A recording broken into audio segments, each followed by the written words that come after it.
যে কোনো কিছু চেয়ে the highest return you will get from আমি বর্তমানে সিগওয়ার্ক বাংলাদেশ নামে একটা জার্মান বহুজাতিক কোম্পানির এন্টিটি ম্যানেজার হিসেবে কাজ করি। এর আগে বসে ছিলাম 4 to 5 years, দেন এর আগে ব্র্যাকে ছিলাম আরো 2 বছর।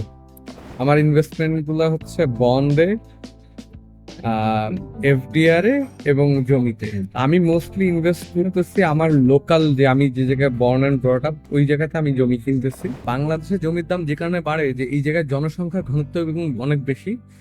সো পপুলেশন যদি জেনারেল, যে আমাদের ফার্টিলিটি রেট 1.34, সেই রেটেও যদি বাড়ে 20 ইয়ার্স পর পর আপনি ডাবল চিন্তা করতে পারেন। মানুষ বিশ্বাসই করতে পারে না যে আমি টাকা দিলেই জমিটা পাবো। লাস্ট 20 ইয়ার্স আর last 100 years gold, bond, share বাজার, এই যে কোনো কিছু চেয়ে the highest return you will get from আমার বাবা 2005 সালে বাড্ডাতে একটা জমি কিনছিল, যেটা 5 লাখ টাকা ছিল কাঠা। 20 ইয়ার্স এর ব্যবধানে ওই জায়গা এখন 1 কোটি টাকা কাঠা।